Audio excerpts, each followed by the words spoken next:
Ciao, io sono Guido e siccome molti di voi ultimamente mi hanno chiesto informazioni sul mezzo, oggi faremo proprio questo. Vi vorrei descrivere un po' le parti tecniche relative sia alla parte off-road che alla parte di camperizzazione. Partendo dall'anteriore, infatti, possiamo vedere subito un paraurti per uso gravoso della Rino 4x4 e al suo interno contiene anche un verricello della Super Winch da 10.000 libre, verricello che ho già avuto modo di utilizzare per aiutare una coppia che era rimasta in fossetta con una Tiguan, e è molto potente, riesce a sollevare davvero tanti quintali. Sono stati montati poi sull'anteriore anche due grilli, che sono questi rossi che vedete sempre sul paraurti, e sono assolutamente utili in caso di trazione, quindi sono degli oggetti che devono essere presenti su un mezzo di questo genere. E poi tutto il sottoscocca è di nuovo della Rino 4x4 e quindi tutta la macchina nella parte inferiore viene protetta da eventuali sassi o da eventuali passaggi un po' più pericolosi.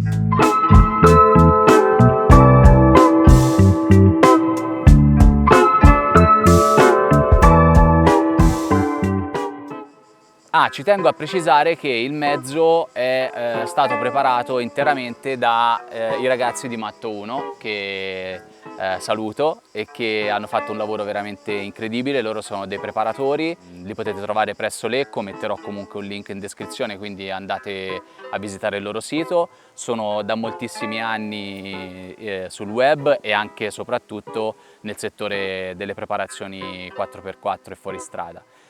Con questo mezzo si sono voluti, superare, perché hanno voluto anche affrontare tutto l'ambito del camping e il canopy camperizzato. Quindi, tornando invece sul mezzo, possiamo vedere sulla parte laterale dei cerchi. Sono dei cerchi davvero molto belli, sono dei Mayhem Scout da 17 pollici e vengono montati su questi cerchi delle gomme della Bigfoot Goodrich, che sono delle gomme assolutamente consigliabili un po' in tutte le situazioni, perché permettono sia di fare un viaggio in strada molto confortevole, sia ovviamente di affrontare fango, sassi o addirittura neve in caso di necessità. Quindi sono gomme un po' tuttofare che ci permettono di non stare a cambiare il treno ogni stagione o ogni volta che ce n'è bisogno. Ovvio, sono leggermente più rumorose di gomme stradali, però assolutamente sopportabili.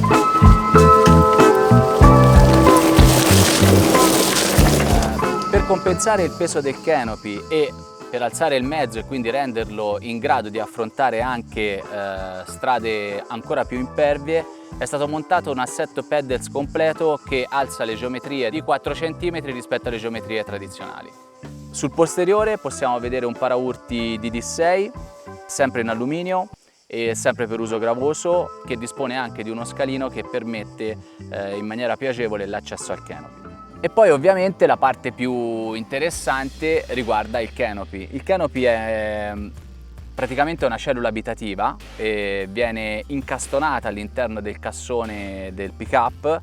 È stata scelta quella di Alucab completamente in alluminio e praticamente permette di avere sia un letto molto spazioso e molto confortevole. Il letto riesce ad arrivare addirittura a dimensioni di 2,50 m, e sollevando il letto si può stare tranquillamente all'interno del canopy anche in periodi più freddi durante l'inverno.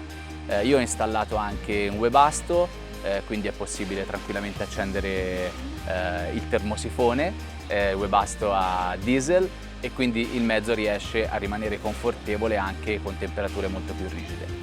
Sono stati montati anche due pannelli solari e all'interno tutto viene modulato da una centralina che va a caricare una batteria da 100 A. La cellula è stata poi accessoriata con una veranda a 270 gradi, è una veranda veramente molto bella, sempre di Alucab.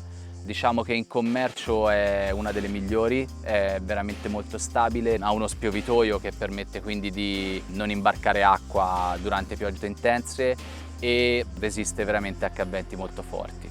Infine, rimanendo sugli esterni, sul lato opposto alla veranda è possibile vedere la doccia di santo. È comodissima, bastano pochi gesti per creare una piccola cabina da 1 metro quadro, dentro la quale potete cambiarvi, appunto fare la doccia o fare i bisogni, che insomma può essere sempre utile.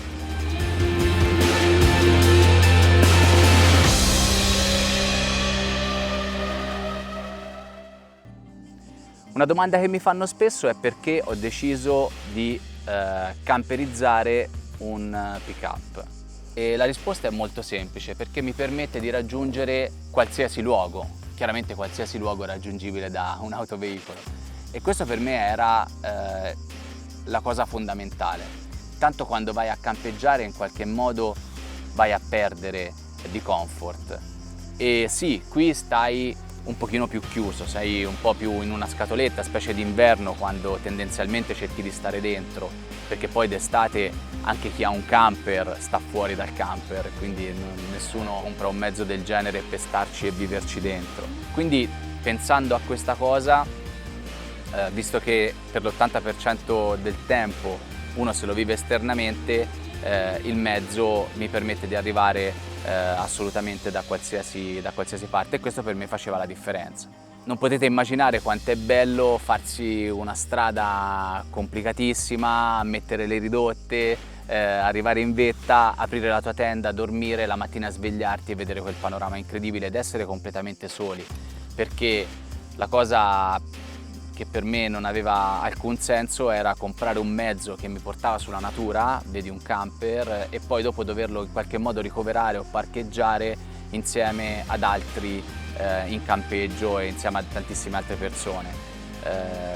Questo per me è impensabile. Io credo che non andrò mai in un campeggio a meno che non sia in qualche modo obbligatorio all'interno di un viaggio fare delle soste in qualche modo programmate, perché un mezzo come questo ti permette di stare veramente fuori, stare veramente all'aperto, nasconderti, e anche se il campeggio libero è praticamente vietato un po' dappertutto, se non sporchi, non inquini, non fai danni e non fai rumori, alla fine prendi, arrivi, la mattina te ne vai e non hai fatto del male a nessuno.